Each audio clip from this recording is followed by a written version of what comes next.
නමෝ තස්සේ භගවතෝ අරහතෝ සම්මා සම්බුද්දස්ස නමෝ තස්සේ භගවතෝ අරහතෝ සම්මා සම්බුද්දස්ස නමෝ තස්සේ භගවතෝ අරහතෝ සම්මා සම්බුද්දස්ස නයිදං අත්ත කතං බිම්බං නයිදං පර කතං අගං හේතු පටිච්ච සම්භූතං හේතු භංගා නිරුජ්ජති තී ධර්මානුශාසනාවෙහි සදහැබර අනුග්‍රහක දායකත්වයෙන් දරන්නා වූ පවුලේ ප්‍රමුඛ මේ මොහොත අපට සවන් දීම සඳහා ඉඩකඩ වාසනාව උදා කරගත්තා වූ ධර්මකාමී සදහැබර පින්නතුනි අනුග්‍රහක බෞතුන් හේතුඵල ධම හෝ නිවන උපනිශ්‍රේ වන ස්වාමින් වහන්සේ කැමැති පරිදි දේශනයක් කරන්න කියලායි ආරාධනා කරලා තිබෙන්නේ. මේ අනුවයි අර හේතුඵල ධම කියන වචනයට අදාළ පැත්තකින් මම ධර්මානුශාසනාව කරන්නට අප තීරණය කළේ. හේතුඵල දහම මේ සමාජයේ විග්‍රහ වෙනකොට ඕන තැනකට හරියනවා. ඕනෑම සිද්ධියකදී ඵලයට හේතු තියෙනවානේ.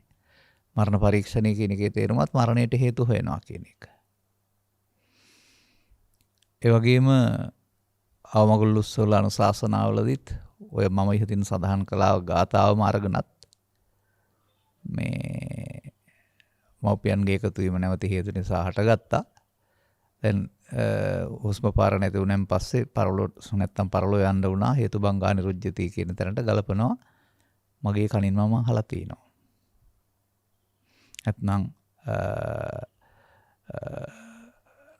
චුද්ධ අපේත විඥාන නිරත්තංග කලින්ගරං සිතයින් උනන් පස්සේ දරකඩක් වගේ බිම හොනවා කියන කාරණාව. නමුත් මේවා බැලූ බැල්මට හරි වුණාට මේවා නෙමෙයි මේකෙන් කියන්නේ. ඕනෑම දෙයක් හේතුඵල වශයෙන් හොයන්න පුළුවනි. නමුත් මේ හේතුඵල කුමක්ද කියන එක හොයන්න බුදුරු පැහැදිලි කළා වූ කරුණ ඔස්සේ යන්න වෙනවා. මේක තවත් තිබෙන තැනක් තියෙනවා ජනප්‍රිය තැනක මගේ ධර්ම දේශනාවකුත් තියෙනවා මීට පෙර මං හිතන්නේ එකක් හෝ දෙකක්.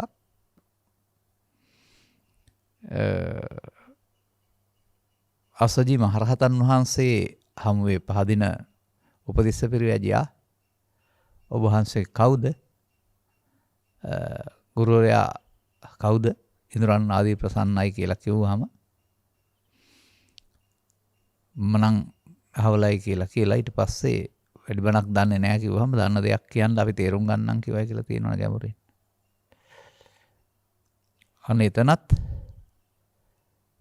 මේ බුදු සමය හේතුඵල ධම පැහැදිලි කරලා තිබෙනවා. යේ ධම්මා හේතුප්පවවා. තේසං හේතුං තථාගතෝ ආහ. තේ සංචයෝ නිරෝධෝ එවං වාදී මහා සමනෝ. මේ ගාථාවයි අර ගාථාවයි දෙකෙන්ම කියවෙන දේ එකක්.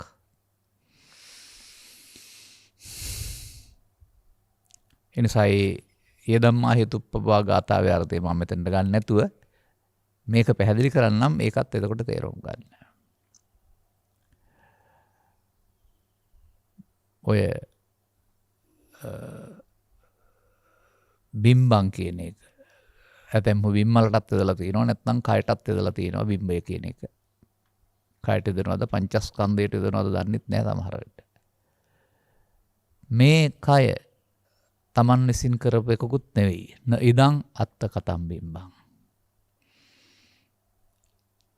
මේ දුක අගං අනුන් කරපු දෙයක්ුත් නෙවෙයි. ඉදං පරකතං අගං. පරකතං අනිත් අය කරන ලද දුකකුත් නෙවෙයි මේක. අන්න මේ දුක සම්බන්ධයෙන් මේ කියන්නේ. වෙන මොකක්වත් සම්බන්ධයෙන් නෙමෙයි. හේතුපටිච්ච සම්භූතං. මේ දුක හටගන්නේ හේතුපටිච්ච ප්‍රත්‍යවීමෙන්. එතකොට දුක හටගන්නා හේතු බිඳින්න පුළුවන් නම් හේතු බංගා නිරුජ්ජති දුක. මේක තමයි මේ ගාථාවල ගැඹුරුම අර්ථය. බාහිරට මොනවට කතා කළත් අදාළ තැනට යන්න නම් බෑ. බැලු බැලමට ඇත්ත වශයෙන් පේන්න පුළුවන්. එතකොට බුදු සමයේ හේතුඵල කියන එක මොකක්ද එතකොට? මිනිසාට ජීවත් වෙන්න ගියාපම ජීවිත අවසානයේ දක්වා ජීවත් වෙන්න ඕන. ඒකට කැම්බීම් බැඳුම් පෙළඳුම් නිවාස ආදායම් තහනම් කරන්න පුළුවන් ආගමක් ලෝකේ නැහැ. එක්ක කවුරු හරි දෙන්න ඕන නැත්නම් සපයා ගන්න ඕන. නමුත් මේ ජීවන ගැටලුවේදීම නැත්නම් මේ ජීවත් වීමට දරන ප්‍රයත්නයේදීම ඔහුට හේතුප්‍රත්‍ය වීමෙන් දුකට හේතුප්‍රත්‍ය වීමෙන් දුක හට ගන්නවා. එතකොට දුකට හේතු නිරුද්ධ වුණොත් දුකක් නැහැ. ඒකයි මේ කියන්නේ. ඒ නිසා ඵල කියන්නේ ප්‍රතිඵලය. ප්‍රතිඵලය නවත්තන්න පුළුවන් කමක් නැහැ කෙනෙකුට. නිකම්ම. නමුත් ඵල හටගන්නේ හේතුවකින් නම් හේතු නැති විට මේ ඵලය නැතු වෙනවා. මෙන්න මේ ධර්ම පරියාය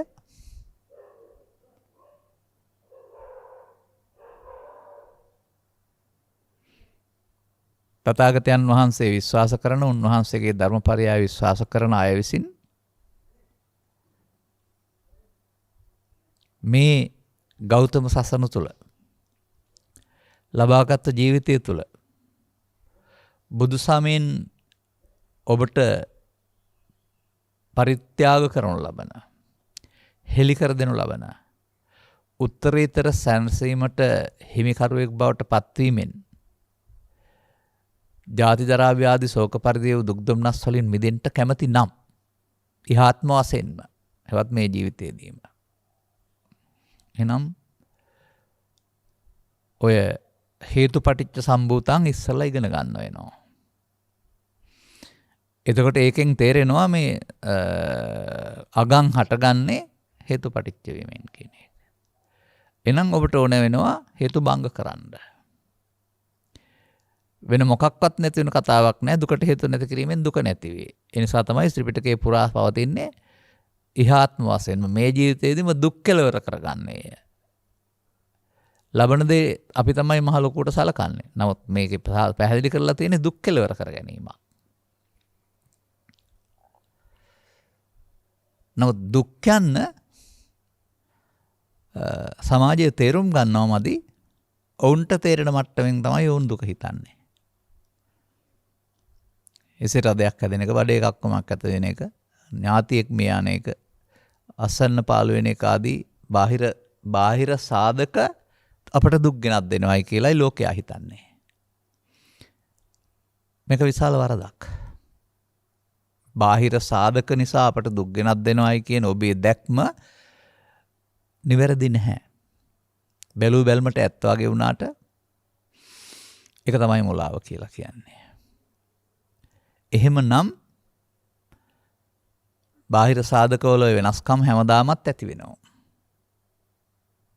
එහෙමනම් අතීතයේ පටන් අනාගතය දක්වා ඇති වෙන සකල සත්වයා සඳහාම ඒ බාහිර සාධක විසින් නැති කරන්නා වූ මේ පීඩණයෙන් නිදහස් වෙන්න පුළුවන් කමක් නැහැ.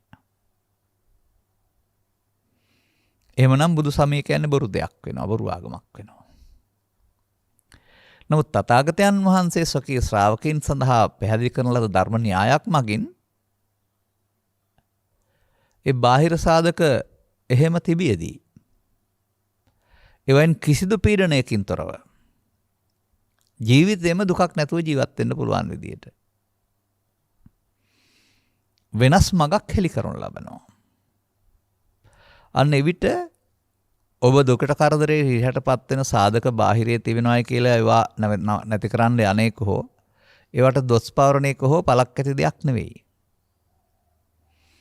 ඒක අනුවණකමක්. ඒක පෘථග්ජන ක්‍රියාවලියක්. එතකොට දුකට හේතු එළියේ තියෙන්න ඕන, ඒව නැති කරන්න ඕන.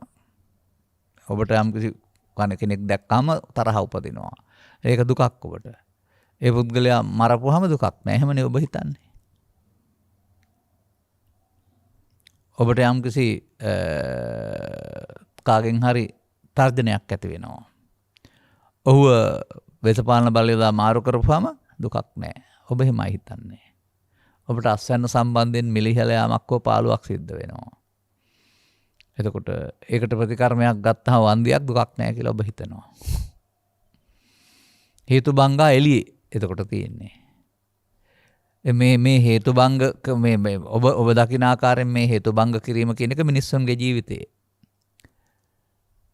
විවාහයේ දික්කසාද වීම, සහෝදරයන් වෙන්වීම, නිවස අතහැර යාම, ගම අතහැර යාම, ස්ථාන මාරුවක් ලබා ගැනීම ආදී මේ හිසේ රදයට කොට්ටේ මාරු කරන පිළිවෙත ලෝකේ පුරා අපි දකිනවා.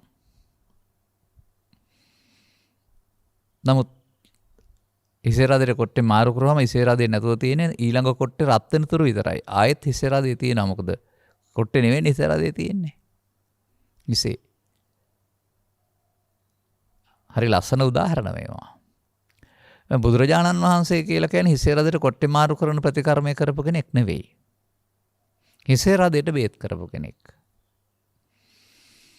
එනිසා මේ හේතුඵල ධර්මයේදී ඔබ ඔය සමාජය අනුගමනය කරන ඔබට තිබෙන වදයෙන් කරදරයෙන් මිදෙන්න බාහිර හේතු භංග කරන එක කරලා කවදාවත් හම් වෙන්නේ නැහැ. කෙනෙක් තරහකාරයෙක් නම් ඔහු ඝාතනය කරපුවාම ඒකට තව ප්‍රශ්න ගොඩකට මුල් වෙනවා. තව තරහකාරයෙක් හැදෙනවා. ඉන්න ස්ථානය අප්‍රසන්න නම් තන මාරු කරපුවාම අලුත් පිට තැන හොඳයි. එතන ඊට වඩා නරකයි නම් ඉන්නේ ඔබ ඉඟුරු දීලා මිරිස් ගත්තා වෙනවා. එහෙම නැත්නම් කැහි ගෑණි දීලා හොටු ගෑණි ගත්තා වෙනවා. එහෙමනේ සිංහලයේ උගන්වන්නේ. තිබුණාට වඩා කරදරයකට හිරිහැරයකට පත් වෙනවා. අන්නේ නිසා මේ කැමරාව නැත්නම් මේ ඇස බාහිර සමාජ සාධක අපට දුක් ගෙනත් දෙයි කියන තැනින් ගලව ගන්න. ගලවගෙන මෙහෙම බලන්න පුරුදු වෙන්න. අපි සාමාන්‍යයෙන් කතා කරනකොට බාහිර සමාජ සාධක වලට කියමු අටලෝ දහම කියලා. ඒකේ හතරකට ප්‍රියයි ඒක අහිමි වෙනකොට දුක් ගෙනත් දෙනවා. හතරක් අප්‍රියයි ඒක හමු වෙනකොටම දුක් ගෙනත් දෙනවා. ඒක ලෝකේනේ. ඒක ස්ත්‍රී පුරුෂ ගිහි පැවිදි වේදෙන්තරව ලෝකෙ සිදුවීම් හැමදාමත් ලෝකේ පුරා. නමුත් මේවා දුක් ගෙනත් දෙන්නේ කාට කියලාද බුදුන් වහන්සේ වදාරන්නේ? අසුත පුතග්ජනයාට. අසුත පුතග්ජනයා මේ එළියේ ඉන්න සර්පයින් ඇඟට දාගන්න කෙනෙක් කියලායි මම දකින්නේ. දාගෙන කනෝ කියලා කෑ ගහන කෙනෙක් කියලා. සෘතවත් අරියසාවකයට අර සාධක එහෙමම තිබෙද්දි දුකක් නැතිලු. දැන් දුක තියෙන්නේ බාහිර සාධක නම් වල නම් සමස්තයට මේ දුක තියෙන්න ඕන. නමුත් මේ උන්වහන්සේ පෙන්වපු මග ගිය ගිහි පැවිදි උතුමන් ආර්ය ශ්‍රාවකයෝ කියන අය වේරිනේසු අවේරිනෝ වේරිනේසු මනුස්සේසු විහරාමා වේරිනෝ සුවසේ ජීවත් වෙමු. සුඛ වර්ගයේ ગાතා 5ක් විතර තියෙනවා අපි සුවසේ ජීවත් වෙමු කියන්නේ. අන්නේ ලෝකෙට දොස් පවරන්න නැතුව ලෝක සාධක විනාශ කරන්නට යන්න නැතුව මේ සුවසේ ජීවත් වෙන්නට මාරු කරගන්න ඕන දර්ශනය මොකද්ද? ඵලභංගා නෙමේ හේතුභංගා. හේතු බාහිර සාධකේ නෙමෙයි එහෙමනම් ඔබ ළඟ තිබෙන්නේ. අන්න මේ අසුත පුතග්ජනයා ජීවත් වෙන්න ගිහිල්ලා මේ දුක් හට ගන්න හේතු රැස් කරමින් ඉන්නවා. ඔහුට තේරෙන්නේ අසුත පුතග්ජනයා කියන පුද්ගලයාට දුක රැස් කරන්න දුකට හේතු රැස් කරන්න. දුකට හේතු රැස් කිරීම නිසා දුක් වැඩි වෙනවා. ඔහු ඒක දන්නේ නැහැ. දුකට හේතු තමන් රැස් කරනවා. ඒ නිසා දුක් වැඩි වෙනවා කියන්න දන්නේ නැහැ. අන්න මේ තථාගතයන් වහන්සේ දුකත් හේතුවත් පළමුව දේශනා කරනවා ඒ බඳු අයට. ඒක ඇත්තනම් ඊට පස්සේ ඒ නැති උතනත් මාර්ගයත් කියන එකේ තේරුම අර හේතුබංගා. දුකට හේතු නැති කිරීමෙන් දුක නැති වේ කියන තැනට පාරක් පෙන්නනවා. මෙයයි නිර්වෘල් බුදු සමය මෙයයි මාර්ගය. අර බාහිර දේවල් ගැන මොනතරම් කතා කර හිටියත් ලියන්න කියන්න පාඩම් කරන්න අදහස් දක්වන්න දිනන්න පුළුවන්. හැබැයි දුක දිනන්න බෑ. ඒකයි මේ ගාථාව මම ගත්තේ හේතුඵල ධම ගැන කතා කරන්න. දැන් ඔබ ඉතින් පාසල් යන කාලේ පාඩම් කරන් තිනවා.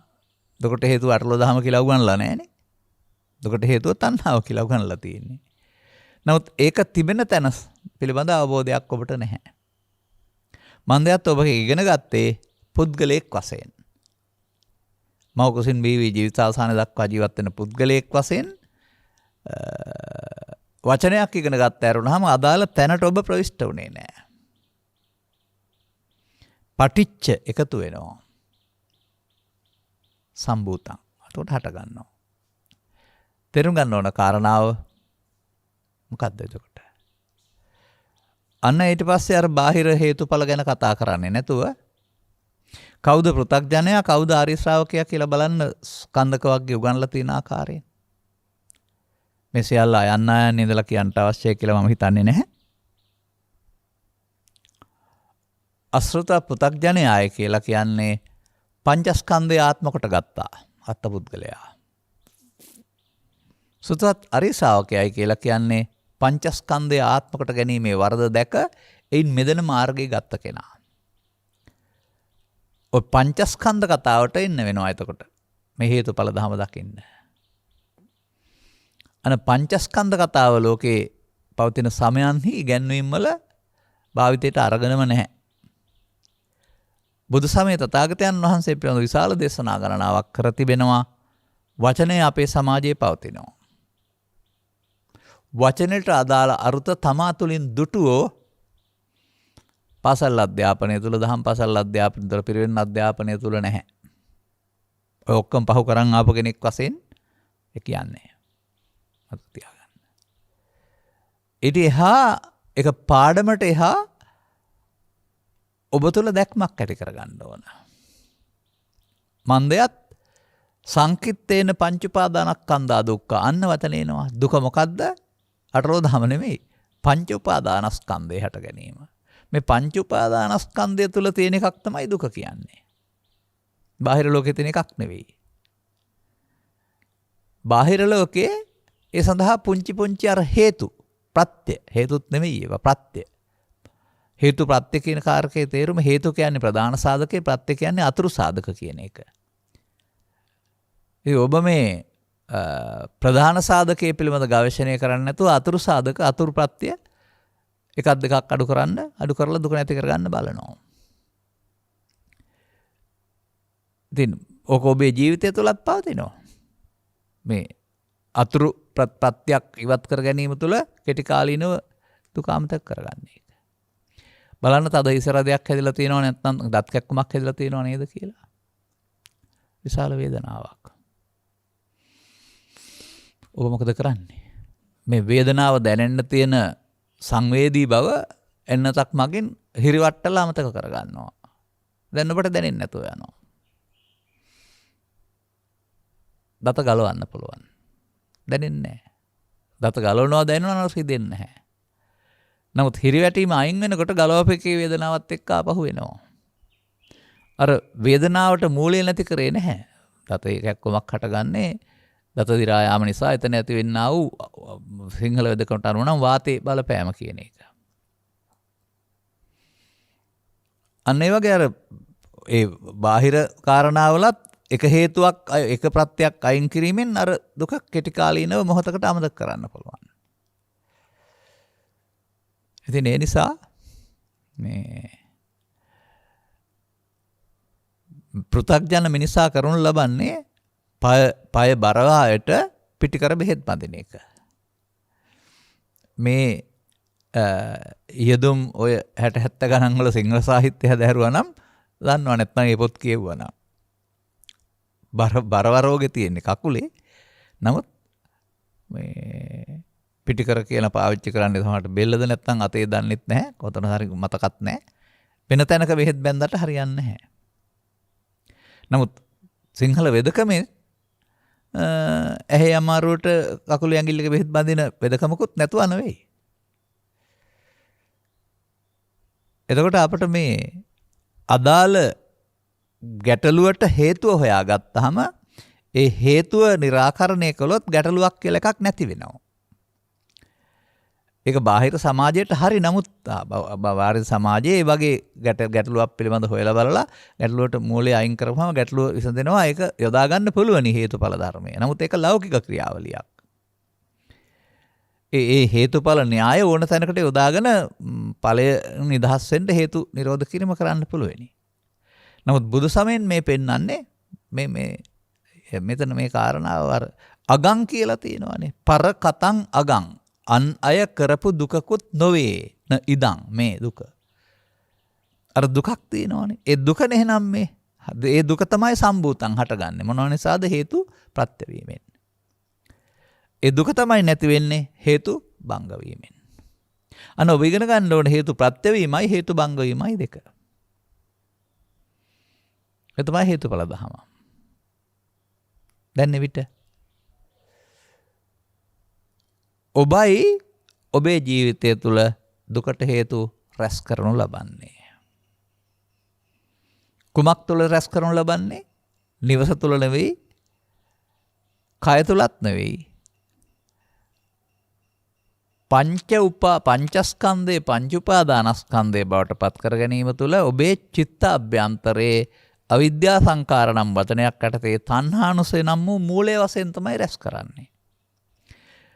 තිබෙන තැනක් හොයාගන්නත් බෑ. නැත්තේත් නැහැ.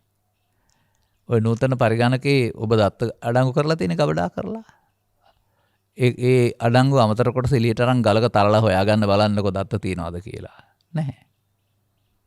නමුත් ඔබ ඇරෝ එක තියලා ඉල්ලන්නකො අදාළ දත්ත එන්නේ නැද්ද කියලා.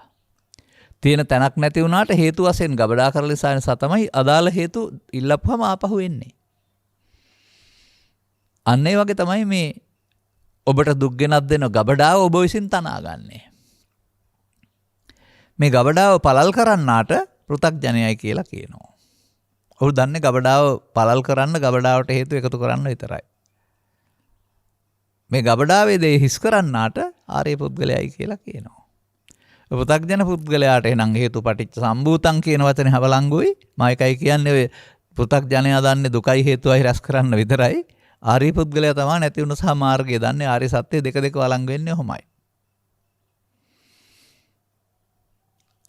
එනම් ඔබේ ජීවිතය තුළින් තේරුම් ගන්න ඔබ මේ ගබඩා කරන්නේ මොනවද කියලා. තනි වචනකින් ගන්නවා දුකට හේතුව තණ්හාව කියලා. එහෙම ගත්තට මදි. ඒ තනි වචනේ ඊට පස්සේ ඉරක් ගහලා තුනට කඩන්න තියෙනවා. අපි තනි වචනේ මාත්‍රකාවක් වශයෙන් අරගෙන ඉරක් ගහලා ඒක යටින් ඉරක් ගහලත් ඉර දෙපැත්තුම් පැත්තට බෙදලා ඉරි කැලි තුනකින් තුනට බෙදලා ඊතලයක් ගහලා කාම තණ්හා, භව තණ්හා, විභව තණ්හා කියලා තුනකට බෙදන්න පුළුවනි. භව විභව පැත්තකින් තියෙනවා අපට අදාළ නැති වෙවින්. ත්‍රිපිටකේ නම් ඒවා සඳහා දේශනා තියෙනවා. නමුත් අපි මෙතනින් මේ කඩාගත්තොත් භව විභව තණ්හාවක් මොන නැහැනේ. ඒක තේරුම් ගත්තේ නැති අයට තමයි භව විභව කියලා පැත්තකටත් බෙදෙන්න සිද්ධ වුනේ. දැන් අන්න අර කාම තණ්හා ආයත යටින් ඉරක් ගහලා හයට කඩලා රූප තණ්හා, ශබ්ද තණ්හා, ගන්ධ තණ්හා, රස තණ්හා, පොට්ටබ්බ තණ්හා, ධම්ම තණ්හා කියලා හයට බෙදෙනවා.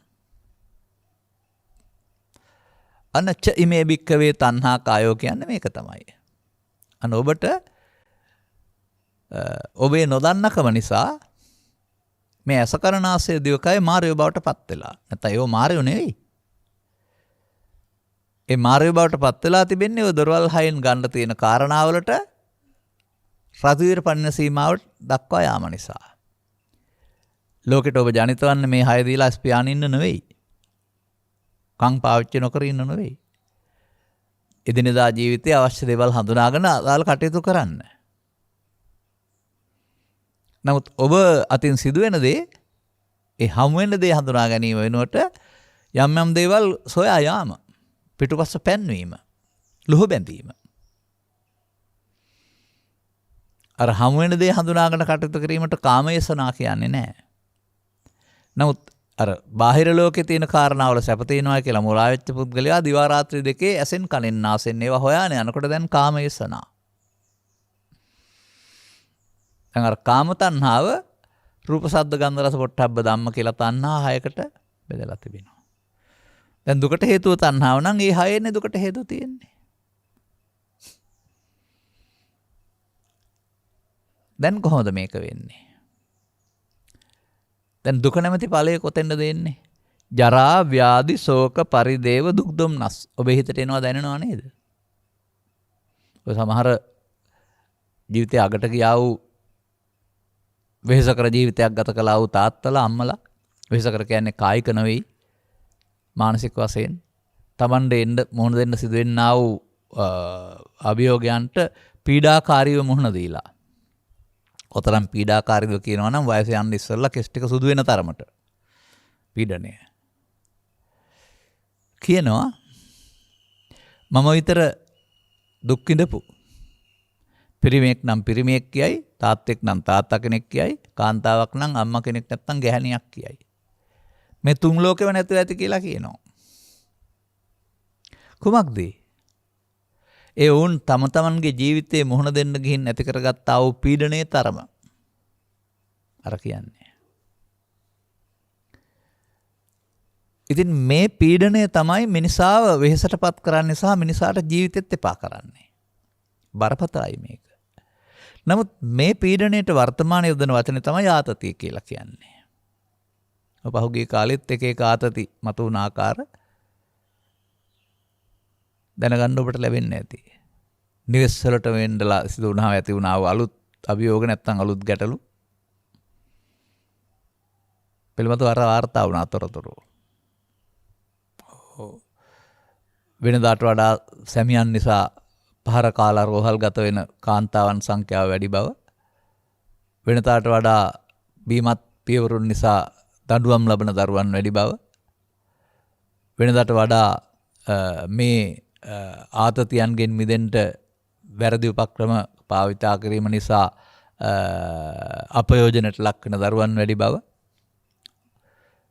කොරෝනා සමය තුළ වාර්තා වුණ අලුත් තොරතුරු.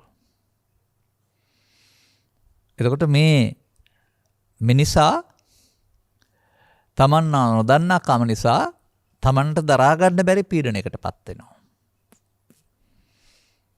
ඒ පීඩනයමයි දුක කියලා කියන්නේ.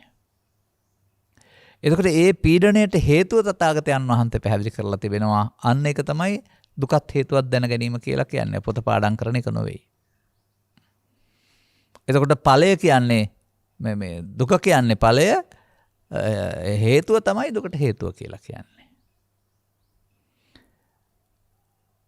එතකොට දුකට හේතුව නැති කිරීමෙන් දුක නැමැති ඵලය නැති වේ. ඒක තමයි මේ හේතු පටිච්ච සම්භූතං හටගන්නේ ප්‍රත්‍යවීමෙන්, හේතු භංග කළොත් හටගන්නේ නැහැ. සම්පූර්ණ බුදු සමයේම හේතු භංගා නිරුද්ධති ප්‍රතිපදාවක් දේශනා කරපු එකක්. නමුත් ඊට පෙර හේතු පටිච්ච සම්භූතං උගන්වනවා.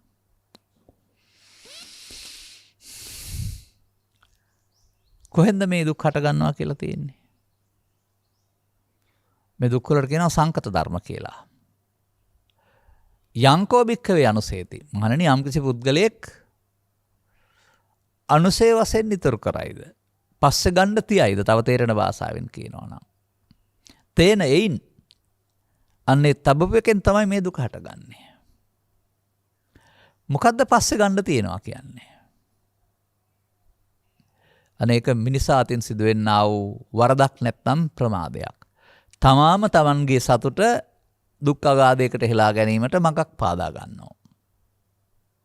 සාමාන්‍යයෙන් තමන්ට මේ ලෝකෙට ආවෙන් පස්සේ අටලෝ දහම තිබුණයි කියලා, ආගම් ජාති කුල ભેද තිබුණයි කියලා ඔය මොකක්වත් ප්‍රශ්නයක් උනේ නෑ දරුවන්ට. කල්යාමෙන් තමයි උන්ට මේ හැම එකක්ම කරදරයක්, බරක්, හිරිහැරයක් බවට පත් වෙන්නේ. දැන් ඒ කුමක් නිසාද? ඒකට හමු වෙනවා ත්‍රිපිටකයේ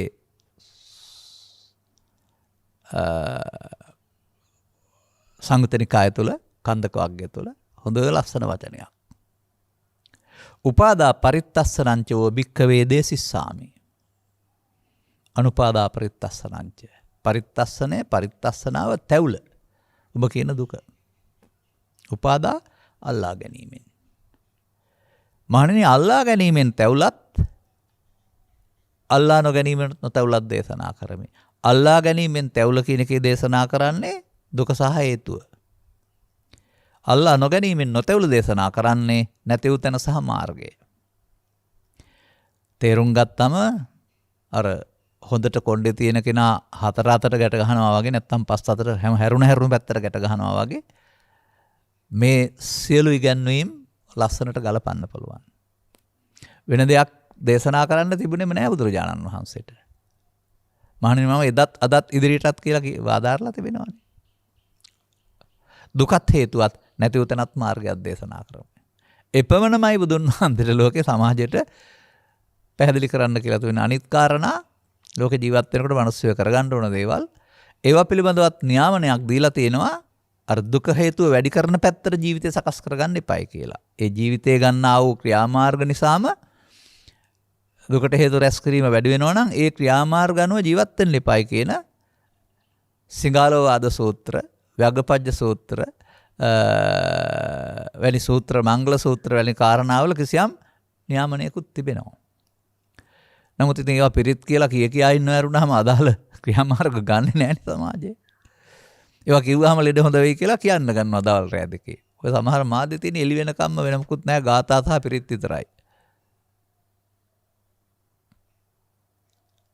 එතකොට මෙලහට ඕවා ඔක්කොගෙම සිද්ධ වෙනවා නම් ලෝකේ ඔක්කොගෙම දුක නිවිල ඇති.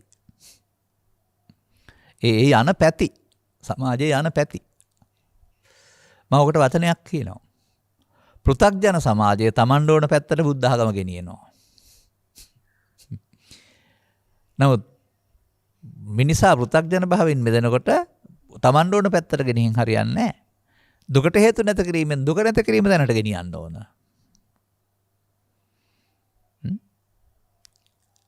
තේරුම් ගන්න ඕන කාරණාව. ඔය රාත්‍රියට ඉන්න වෙලාවට යම් දේවල් දැනගන්නට ඔය ගුවන්විදුලි යන්ත්‍රවල මීටරේ එහාට මෙහාට මාරු කරනකොට ඔක්කොම මහ බල සම්පන්න දේවල්මයි තියෙන්නේ. කියවනට. නමුත් කිසිම බලයක් පාවිච්චි වෙනවාගත් තේරෙන්නේ නැහැ. සමාජයේ එන්නට අසහනයට පීඩාවට දුකට කරදරයට පත් වෙනවා. ඒ කියන්නේ මේ අර හිසේ රදේට කොට්ටේ තමයි මාරු කරන්න දන්නේ. ඒ නිසා මේක ඔබ වෙනුවෙන් ඔබ තේරුම් ගන්න ඕන. අර උපාදා පරිත්තස්සනංච කියන්නේ මොකද්ද? අල්ලා ගැනීම කියලා. දැන් ඔබ ළඟ දරුවෙක් ඉන්නවා දරුවගේ අතින් අල්ලා ගන්නවා. ඔබට මිතරෙක් හම් වෙනවා මිතරගේ අතින් අල්ලා ගන්නවා. ඒකටත් අල්ලා ගැනීමනේ සිංහලෙන් කියන්නේ. නමුත් ඔය අල්ලා ගැනීමට කියන එක නෙමෙයි උපාදා පරිත්තස්සනංචෝ කියන එකේ තේරුම. ඒක ඇසෙන් කනෙන් නාසයෙන් දිවෙන් කයෙන් ලෝකේ හඳුනා ගැනීම සඳහා අපට හඳුනන අරමුණු තුල සිදුවෙන්නා වූ රතුහිර පැන යාමක්. අනේ රතුහිර පැන යාම තුලින් අර හේතු පටිච්ච සම්භූතං කියන එක වෙනවා. මතක තබා ගන්න වෙනවා. කොමක්ද ඒක? ඒක තේරුම් ගන්න බැරි වෙලා තියෙනවා. මන්දයත් රූප කියන්නේ පංචස්කන්ධයේ ශරීර කියලා ගත්තාම නැත්නම් පඨවි ආපෝ තේල ගත්තාම ඉතින් එතනින් එහාට පාරක් නැහැ. මන්දයත් රූපයට තියෙන තණ්හාව රූප තණ්හාව, ශබ්දයට තියෙන තණ්හාව ශබ්ද තණ්හාව, ගන්ධයට තිබෙන තණ්හාව ගන්ධ තණ්හාව මෙසේ රූප ශබ්ද ගන්ධ රස පොට්ටබ්බ නම් වූ අරමුණු හයක් කෙරෙහි මුලා වීමට නෙමෙයි තණ්හා හයක් තියෙන්නේ. ඒ තණ්හාව නැති කරන්න බුදුහාමුදුරු දේශනා කරනවා රූප කියලා පඨවි ආපෝ තේජෝ ශරීරය හරි අරගෙන එතනින් එහාට යන්න බැරුව ගලේ පහරපු බලලුණ්ඩ වෙච්ච දේ වෙලා තියෙනවා. වහන්න බෑනේ. සාමාන්‍යයෙන් බලලා නැත්තම් පූසා කියන සතා ඔය දේ කරලා වහලා යන කෙනෙක්. ඌට ප්‍රවේණියෙන් ලැබී තියෙන දෙයක් ඒක. නමුත් ගලේ මේ වැඩේ කරපුවම පහරු ගන්න වැලි නෑනේ. ඒ වගේ තේරුම් ගැනීම වරද්දා ගැනීම මිනිසාට බුදු සමයේ මගඵල අහිමිවීමට ප්‍රධාන හේතුවයි. ඒකට බුදුන් වහන්සේ හෝ ආර්ය පරපුර හෝ කටපාඩම් පවත්වාගෙන හෝ කවුරුත් වැරදිකාරයෝ නෙවෙයි. ඔබ එහි අර්ථය නොගැඹුරු ලෙස ගැනීම කාගේ හෝ ආශ්‍රයෙන් වැරදි ලෙස කියන කෙනේ ආශ්‍රයෙන් හරි අර හේතුපටිච්ච සම්භූතං හේතුපංගා නිරුද්ධති බාහිර සමාජයට යොදන්නේ අන්න ඒ වගේ හේතු දැක ගන්න. අර අනුසේති කියන්නේ මේ හේතු තබනවට. අනුසේති කියන පදේ අනුසය වශයෙන් නිතර කිරීම, තණ්හා අනුසය. එහෙම නැත්නම් චිත්තාභ්‍යන්තරේ නිදිගත් සිතට හේතුවක් ලැබීම. එහෙම නැත්නම් උපාදානය කර නිසා භව කර ගැනීම ওই වචන වලින් කියන්නේ ඕක තමයි. ඉතින් උපාදාන නිසා භව කර ගැනීම ජීවිතය තුළ බලන්නේ නැතුව එහෙමනේ අපේ පටිච්චසමුප්පාදේ ඒක බලන්නේ ජීවිතය තුළම ඒක සැරේයි. ඒක ඇස තුළ, කන තුළ, නාසය තුළ, දිව තුළ, කය තුළ අරමුණේ මුලා වීම තුළ සිදුවෙන හැටි තේරුම් ගන්න. ඒ තමයි හේතු පටිච්ච සම්භූතං ඉගෙන ගන්න එක. ඉතින් මේකට ආපහු මම එන්නේ අර මට සුපුරුදු දහම් පෙළට. මොකද ඒක ත්‍රිපිටකේ පුරා තියෙන කරුණාම මගේ එකක් නෙවෙයිනේ. ඒක පෙන්වනු ලබන්නේ ජීවිතය තුළ නෙවෙයි ඇස තුළ සිදුවෙන්නා වූ පෙළ දහමක් වශයෙන්. ඇස තුළ ක්‍රියාත්මක වෙන්නා වූ සිත තුළ. ඇස තුළත් නෙවෙයි ඒක. ඇස නිසා උපදින සිත තුළ.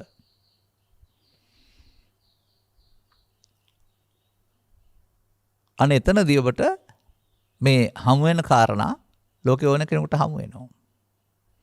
ඒක අවශ්‍යයි හමු වෙන්නත්.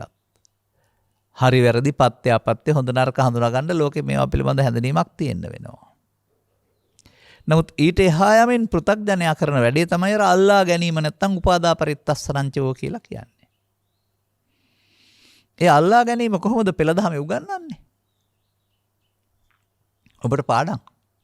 මන්දයත් මමම හැමදාම කියලා තියෙන නිසා. ඉතින් ඒක කටපාඩම නිසා අපි ඕක දන්නවා කියලා හිතන්න එපා. වචන පාඩම් වෙන්න නෙවෙයි ඕන. අරමුණු තුළ මේ සිදුවෙන સિદ્ધාන්තය ඔබට තේරෙන්න ඕන. අර මම මුලින් මතක් කළේ බාහිර ලෝකේ ඔක තියෙන්නේ කියලා හිතන් ඉන්නවයි කියලා. අන්නේ නිසා තින්නම් සංගති පස්සෝ පස්සපච්චා වේදනා කියන තැන හිතේ හට ගන්නවා. බාහිර තියෙන්නේ අර ගෝචර රූපේ නැමති එකේ අදාළ ප්‍රත්‍ය විතරයි. ඔබ එහෙම දකින්නේ නැහැ. ඔබ කල්පනා කරන්නේ මේ ඇලීම හෝ ගැටීම හෝ මුලාව හෝ ඇතිකලේ සිතේ බාහිර සාධකය. නිසා ඒකත් එක්කලා ඇලෙනවා.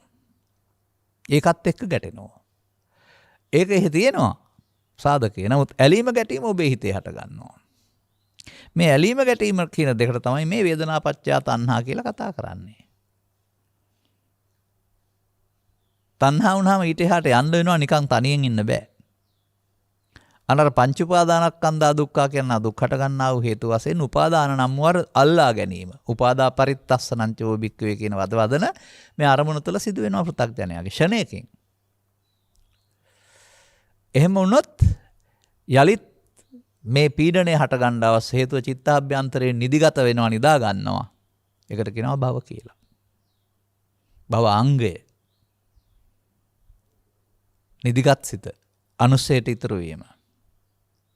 ඒ පෘථග්ජන පුද්ගලයා නිසා මේ බාහිර ලෝකේ තියෙන දේවල් වල සැප තියෙනවා දුක් තියෙනවා කියලා ලෝකෙත් එක්කලා ඇලීමක් කොක්කක් දාගෙන ඒ තුලින් තමන්ගේ චිත්ත අභ්‍යන්තරයේ ලෝභයෙන්, මෝහයෙන්, ද්වේෂයෙන්, මෝහයෙන් බලවත් කර ගන්නවා.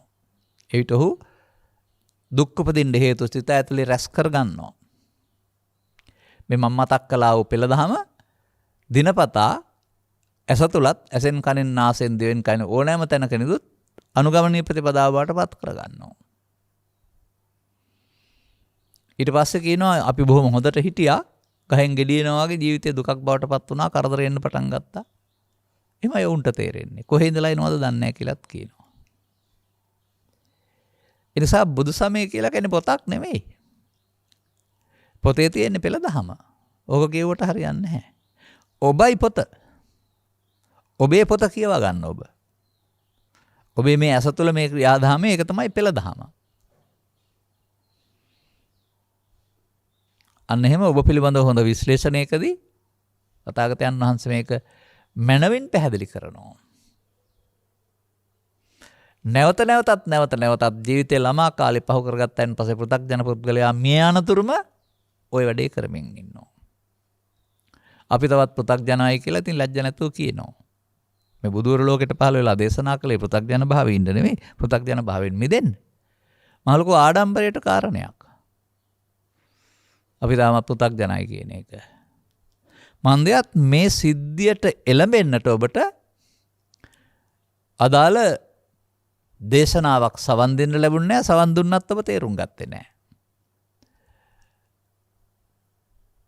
මා උපන් මා හැදුණු යන දරුවෙක් වශයෙන් ඉප සමාජයේ නම් ඒ පිළිබඳ වචනයක්වත් කියවෙන්නේ නැහැ.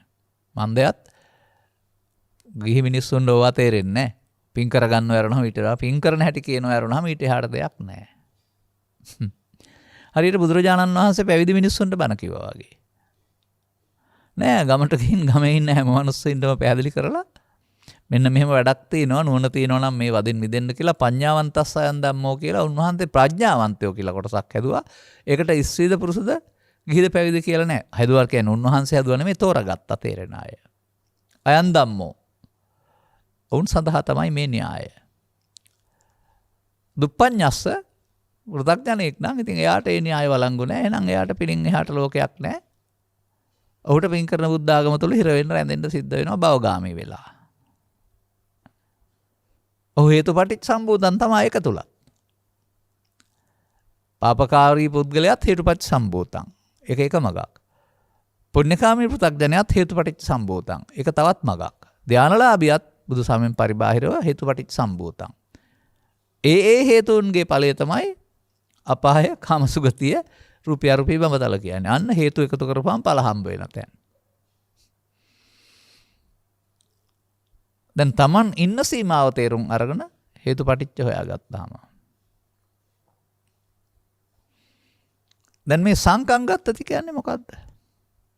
එයින් සංකත ධර්මය හට ගන්නවා.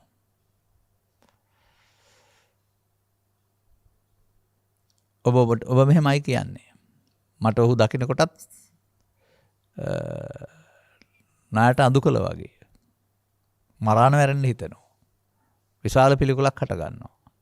ඔය කියන්නේ ඔබේ සිතේ හට ගන්න දේ. මොකද බාහිර දෙයක් ඔබේ ඇහැට කරන රාසයට ගැටීමෙන්. රූපයක්, ශබ්දයක්, ගන්ධයක්, රසයක්, හතුරෙක්, මිතුරෙක්, තව කාරණයක්. දැන් ඔබ මොකද කරන්නේ? ඒ ඔබ උපලංග උපන් හැඟීමට වැරදිකාරයා එළියේ තියෙන සාධකයේ බවට පත් කරනවා. ඒ නිසා මේ සාධකේ වනසන්න තමයි ඔබ මහන්සි වෙන්නේ. ඒ කියන්නේ ඔබ දුකට හේතුව දන්නේ නැහැ. අන තථාගතයන් වහන්සේ තේන සංකං ගච්ඡති. අර හටගන්න එකටනේ පංච උපාදානස්කන්ධය කියන්නේ. ඒ හටගන්න එක රූප වේදනා සංඥා සංකාර පහක්. ඒකේ ලෝභය නැමැති මම, ද්වේෂය නැමැති මම, මෝහය නැමැති මම, ඊර්ෂ්‍යාව නැමැති මම, ක්‍රෝධය නැමැති මම, වෛරය නැමැති මම. ඔව් මම වලින් එකක් ඉන්නවා. ඒනේ බුදු සමයේ මම. දැන් ඔබ මේ පංච උපාදානස්කන්ධය හටගත්තාම අන්ධෙක්. එතනින් එහාට ගන්න ක්‍රියාමාර්ගය පිළිබඳව ඔබට නිවැරදි තක්සේරුවක් අවබෝධයක් නැහැ. අන්දන්තමං තදා හෝති යං ලෝභං සහතේ නරං අන්දන්තමං තදා හෝති යං දෝසං සහතේ නරං අන්දන්තමං තදා හෝති යං මෝහං සහතේ නරං. ඔය පෙන්නන්නේ අන්ධෙක් කියලා. එතනින් එහා පැත්තට ක්‍රියාකාරකම් වලට තමයි විසංකොටුව කියලා කියන්නේ. මතක තබා ගන්න. එනිසා මේක මහ විශාල උගුලක් බන්ධනයක් මේකට මිනිස්සු අහු වෙනවා තේරුම් ගත්තේ නැතුව.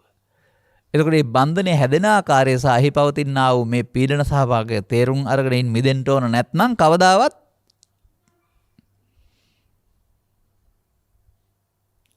මිදෙන පාරක යන්නේ නැහැ. ලිපගිනි මොළවන තෙක් දියසැලියේ සැපයක්යි කකුලුව දිය කෙලියේ. කක්කුට්ටත් වතුර ඉඳලා පුරුදු වෙලේ හැලියකටත් දාලා ඉන්නවා. කිසි කරදරයක් නැහැ මේක කියලා ඇවිද ඉන්නවා. හැබැයි රත් වෙනකොට තමයි උට යන්න විදිහක් නැතුව තැඹිලා මැරෙන්න වෙන්නේ. අන්න ඒ වගේ තමයි මේ සමාජය පෙන්වන්නේ ඒවා. ඔබ සැනසෙල්ල ජීවත් වෙන්න ඔබට ජීවිතයක් ලබා දීලා තිනවා. නමුත් ජීවිතේ ටික ටික අර වතුර රත් වෙනකොට කක්කුට්ටට දැනෙනවා වගේ ඔබ රත් වෙන්න ගන්නවා. ඉතින් ලෝභය, දේශය, මෝහය, මානය නැත්තම් 11 ගින්නක්. අන්නත් ඒක තමයි දුක කියලා කියන්නේ. ඒක ජීවිතෙන් එහා පැත්ත නෙවෙයිනේ තියෙන්නේ. උපායාස ඒකා දසාග්ගියාහු ආදී කොට ඇති 11 ගින්නක්. දැන් ඔබ මේක දල්ලන්න දන්නවා. ඔකට පිදුරු දාන්නත් දන්නවා. පෘථග්ජනයා. ඇවිලෙන්ට ගින්නට දර දාන්න හරි පිදුරු දාන්නත් හරි දන්නවා. නිවන්න නම් දන්නේ නැහැ. එනිසා හේතු පටිච්ච සම්භූතං පෘථග්ජනයට වළංගුයි. දැන් බුදුසමයේ බුදුන් හෙළි කර සත්‍ය තේරුම් අරගෙන අනුගමනය කරන්න ඕන නම් හේතු බංගා නිරුජ්ජති අන්න හේතු නිරෝධයෙන් ඵල නිරෝධය කරන හැටි ඉගෙන ගන්න. හේතු බංග කරන්න වෙනවා. කොහොමද මේ දුකට හේතු ඔබ තබලා තිබෙන්නේ දැන්? යම් තාක් ජීවිතේ ගත කරලා තිබෙනවා නම් මේ ඇසෙන් කනෙන් නාසයෙන් දිවෙන් කයෙන් අසංවර වෙලා චක්කුණා සංවරෝ සාදු නෙමේ අසංවරෝ අසාදු වෙලා චිත්තාභ්‍යන්තරයේ ලෝභ මූලය, දේශ මූලය, මෝහ මූලය බලවත් කරලා තිබෙන තැනක් නැහැ. අවිද්‍යා සංඛාරය කියලා කියනවා. තිබෙන තැනක් නැති බැවින් එතෙන්ද ගිහින් විනාශ කරන්න බෑ. නමුත් තිබෙන නිසා හට ගන්නවා. මෙන්න මේ තමා තබා තිබෙන්නා වූ හේතු නිසා හටගන්න එකට කියනවා පංච උපාදානස්කන්ධය නැත්නම් කාම විතර්කය, ව්‍යාපාද විතර්කය, විහිංසා විතර්කය කියලා. එහිදී ඒ විතර්කයේදී ඔබේ ගමන් මඟ පිළිවෙත වෙනස් කරන්න වෙනවා. ඒ විතර්කයේදී ඔබේ ගමන් මඟ තමයි පෙර ගමන් මඟ තමයි මම පෙන්වුවේ. පොදු සූත්‍රයක් වශයෙන් ඇහේදී කනේදී නාසයේදී දිවේදී කයේදී කාම විතර්කයේදී ව්‍යාපාද විතර්කයේ විහිංසා විතර්කයේදී පොදු සූත්‍රය පස්සපච්චා වේදනා වේදනාපච්චා තණ්හා තණ්හාපච්චා උපාදාන උපාදානපච්චා භව ආයෙත් අරගත්ත ආයෙත් ලැබුවා. අතීතෙන් ආවා එකට එකතු වුණා ආයෙ වර්තමානයේ වහලා අනාගත ඵල උපදින්න විපාක විඳින්න හේතු ලැබුවා. පැවැත්මේ වහල්ලු. ඔය ක්‍රියාකලාපයේ ඉතින් පෘථග්ජනයා තුළ පව තුලත් සිද්ධ වෙන බව, පින තුලත් සිද්ධ වෙන බව, ධානය තුලත් සිද්ධ වෙන බව ඔබට ඕන නම් ඔබ තේරුම් ගන්න. අනිත් අය තේරුම් ගන්න එකක් නැහැ. දැන් ආපහු යන්න වෙනවා. අනුසෝතගාමිත්වය දුක සහ දුකට හේතු රැස් කිරීමයි, පටිසෝතගාමිත්වය දුකට හේතු නැති කිරීමෙන් දුක නැති කිරීමයි. අන්න හේතු නිරෝධය දැන් ඊට පස්සේ මේ විනාඩි කිහිපය තුළ ඊට පස්සේ කතා කරන්න වෙනවා. බලන්න මේ පසුගිය දවස්වල කරපු ධර්ම දේශනා ඔක්කොගේම මම ඔතෙන්ට ඇවිදින් නැද්ද කියලා. ඇයි මට අදාළ දෙයක්ද? නෑ, තථාගත බුදු පියාණන් වහන්සේගේ සූත්‍ර දේශනා සියල්ලේ පවතින්නේ ඒක තමයි. ඒකයි බුදුසාම සරලයි කියලා මම කියන්නේ. ඔය සූත්‍ර දේශනා 18000ක් තිබුණාට 18000ම ඉගෙන ගන්න ඕන නෑ. එකකින් මේ ද්විත ධම්ම පරයය ඉගෙන ගන්න. අමාරුවේ වැටෙන හැටි ගොඩ එන්න නම් කරන්න ඕන දේ. අමාරුවේ වැටෙන හැටි හේතුපටිච්ච සම්භූතං, ගොඩ එන හැටි හේතු බංගා නිරුජ්ජති. හේතු නිරෝධයෙන් ඵල නිරෝධය.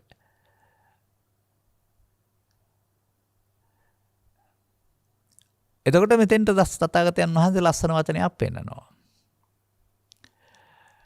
විතර්කයේදී නම් පෙන්නනවා අර හේතුපටිච්ච සම්භූතං කියන එකට අදිවාසේති නප්පජහති නවිනෝදේති නබ්‍යන්ති කරෝති නානභාවං ගමයති කියලා පමාද විහාරී පෙළපත මාවත. ගැලවෙන්න ඕන නම් නාදිවාසේති පජහති විනෝදේති බ්‍යන්ති කරෝති. ඒකට ඉතින් පහන සංඥා කියලා වචනෙත් තියෙනවා. එහෙනම් ඒක තේරුම් ගත්තොත් ප්‍රහාණය වෙන්න ඕනනේ. කීවට වෙන්නේ නැහනේ. මොකද්ද එන අදිවාසේති පජහති කියලා කියන්නේ කියන එක තේරුම් ගත්තාම ඒක කරන්න ඕන. ඔක ඉතින් රැලි වෙනකල් හරි රාත්‍රියට වතාවක් හරි පිරිත් කියලා කියා හිටියට අතවාචානන්ද පහන සංඥා කියලා ඔය කියන්නේ පිරිත්වලදී. මොකද ඒ කරන්නේ? බේත් වට්ටෝරුව තියෙනවා, හදලා බොන්න නැතුව වට්ටෝරුව කියව ඉන්නවා. ඒ නිසා මේ වට්ටෝරුව කියවන එක මහ ලොකු දෙයක් බවට පත් කරගත්ත එකත් බේත් බොන්න නැති වෙන්න හේතුවක් වෙනවා. මම මේ කියන දේවල් තේරුම් ගන්න. ඔය ළමා කාලේ පුරුද්දක් මම ඔය කියන්නේ. ඔය ආච්චි අම්මලා සිංහල වෙදකම් කරන්නේ. ගිහින් බෙහෙත් අරගෙන එරන් එනවා. පුතේ මෙන්න මේකේ තියෙන දේ කියවන්නකෝ. ඉතින් මම කියනවා අරලු බුලු නෙල්ලි පත් පාඩකම් මේවා සමසමවගෙන කොටා වණ්ඩුවේ තම්බා හැම නැත්තම් වතුර 8කට සිඳ පෙරා උදේට සීනි හවසට මේ පැණි දමා බොනවා. වේල් 8යි නැත්තම් හැලි 4යි පාඩම් කරපුවානේ කියන්නේ. වට්ටෝරුව. ඉතින් ගෙදර ගෙනල්ලා ඔක බුදු පිළිවෙලකින් තියලා අපි අපේ වැඩ කරනවා. බෙහෙත් අරන් ආව වට්ටෝරුවේ තියෙනවා බෙහෙත් ටික. ඒක පැත්තකින් තියලා අපි අපේ වැඩ. ලෙඩ හොඳ වෙනවද? නෑ වට්ටෝරුවේ තියෙන බෙහෙත හදලා බොන්න ඕන. එතකොට ලෙඩ හොඳ වෙනවා. මේ සිංහල වේද මහත්තයාගේ බෙහෙත් වට්ටෝරුව වගේ තථාගත බුදු පියාණන් වහන්සේගේ බෙහෙත් වට්ටෝරුව තමයි මේ සූත්‍ර දේශනා කියලා කියන්නේ. කියවීමෙන් ලබන්න පුළුවන් යහපතක් ඇති ලෞකිකව මොකක් හරි ඇස්වහ කටවහ දෝෂ දුරීම හරි අපල දුරීම හරි මොකක් හරි ශාන්තියක් ඇති 100%ක් විතර. නමුත් ඒකට මුල් තැන දුන්නාම වට්ටෝරුව කියවන්න පටන් ගන්නවා. දිවා රාත්‍රී දෙකේ හැමතැනම බෙහෙත් බොන්නේ නැති පිරිසක් හැදෙනවා. වට්ටෝරුව කියවලා තේරුම් අරගන්න ඊට පස්සේ බෙහෙත් හදාන්න බොන්න. ලෙඩේ හොඳ වෙන්නේ නැද්ද බලන්න. අපි බෙහෙත් නම් ගෙනාව ලෙඩේ හොඳ වෙන්නේ නැහැ කියලා කියනවා ඉතින්. බෙහෙත් ගෙනාව කියන්නේ වට්ටෝරුවෙන් ලියානා වේද මහත්තයාට කියලා. ගේන්නේ හදන්නේ නැහැ. ඉතින් ඔය ඕන උපමාවක් මට මතක් වුණා මම මේ මිනිස්සුන්ගේ මෝඩකම් පෙන්නනවා ඔහොම. දැන් එහෙනම් අපි කතා කළේ විතර්ක තුනෙන් අපි කතා කරනවා පංච උපාදානස්කන්ධයෙන්. අර විතර්කයක් හටගන්නවා කියන එකම තමයි අර අතීත හේතුවෙන් පංච උපාදානස්කන්ධය හටගත්තාම මේ ලෝභය, දේශය, මෝහය, ඊර්ෂ්‍යාව, ක්‍රෝධය, වෛරය, මානය ඒකේ තියෙනවා. දැන් ඉතින් මරාණ මැරෙන්න තමයි හිතෙන්නේ. ඒ පීඩනය ඇති කළේ කවුද ඔබට? අර පංච උපාදානස්කන්ධේ පවතින ලෝභය, දේශය, මෝහය, ඊර්ෂ්‍යාව, ක්‍රෝධය, වෛරය නම් ඔබේ හැඟීම උත්සන්න කරගත්තා. ඒක තමයි දුක. ඉතින් මේකට එකතු වුණ ගමන් ආයතරයක් දුකට හේතු රැස් කරනවා යරුණාම නිමාවක් නැහැ.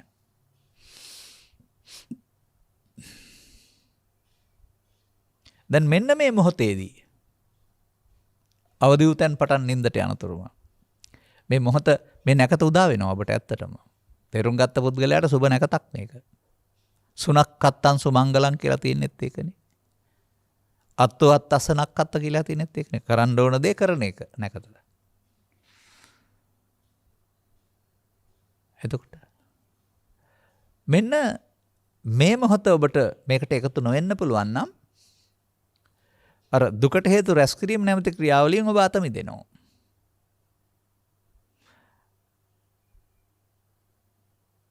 එතකොට හේතු නැත්නම් ඵලය නෑනේ.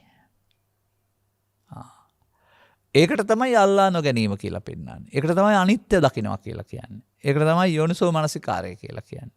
ඒ මොහොතේ මේ උපන් විතර්කය පෙර පරිදි පිළිගන්නේ නැතුව පිළිගත්තාම ලෝභයෙන්, දේශයෙන්, මෝහයෙන්, ඊර්ෂ්‍යාවෙන්, ක්‍රෝධයෙන් කටයුතු කරන්න යන්න හිතෙනවා ඔබට. මේ සියල්ල දරා ගන්න එකට කාන්ති කියලා කියනවා. කාන්ති පරමන් තපෝතිතික්ක. අන්න ඒ මොහොතට මේ කාන්තිය තමයි බුදුදහමේ පෙන්වන ලොකුම තපස. කෙලස් තැවීම සිදු වෙන එක. එයාට එතනින් එහාට එන්න බලපත්‍රයක් නැහැ. ඒ උපාදානස්කන්ධයේ තියෙන දුකින් ඉවර වෙන්න ඕන තව සැරයක් දුක් හදන්න එයාට අනාගතයට හේතු තියන්න ඉඩ නැහැ. ඔන්න අනුපස්සී විහෙරති නැවත නැවතත් ඇසෙන් කනෙන් නාසයෙන් දිවෙන් කයෙන් ජීවිතය ගෙන යද්දී ත්‍රිවිධ විතර්කයේදී නැවත බලමින් වාසය කරන්නේ නම් ඔහු දැන් ඔබ අනාගතයේ හදන කෙනෙක් නෙමෙයි. අතීතයෙන් ඇවිදින් වර්තමානයට එකතු නොවීමෙන් අනාගත ඵල හදන්නට එකතු නොවීමෙන් කර්ම කරන්නෙකුත් නොවන විපාක රැස් කරන්නෙකුත් නොවන කර්මක්ෂය කරන කර්මය කරන්නෙක් වෙනවා. ඔය ලැබෙන ලිපිවල ඉදිරිපත් කරන ගැටලු තියෙනවානේ. අවසානයේට ඉතින් ඒක ආපහු කොතනින් ආවත් පැහැදිලි කරන්න වෙනවා. ලිපි වීම ගැනත් ස්තුතිවන්ත වෙනවා. ප්‍රශංසා කිරීම ගැනත් ස්තුතිවන්ත වෙනවා. පෞද්ගලික ලිපි ලියන්න බැරි වීම පිළිබඳ කනගාටු වෙනවා. ඒ වගේම මේ යමක් දැනගන්න අවශ්‍ය නම් දුරකථන අංකයක් තියුණොත් ඒව මතෙම කතා කරන්න පුළුවනි. අපිට තියෙන රාජකාරීත් එක්කලා පෞද්ගලිකවම ලියන්න වෙලාවක් නැහැ.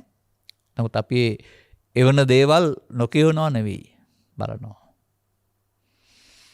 ඉතින් ඔබ මේ නාලිකාව තුළ අහන්න ලැබෙන ධර්මදේශනාව තුළින් අපිව හඳුනාගෙන තියෙන බව තේරෙනවා. අපි ඔය පෙළ තුලින් හඳුනාගත්තාම අපිව හඳුනාගන්න එක හොඳටම ඇති. ප්‍රතිඵල තියෙනවා නම් ඊට වඩා පෞද්ගලික දෙයක් අවශ්‍ය නම් ඉතින් ඒක ඊට එහා ගිය දෙයක් නේ. ඒක ආර්ය පරපුරේ නෑදයන් බවට පත්වීම.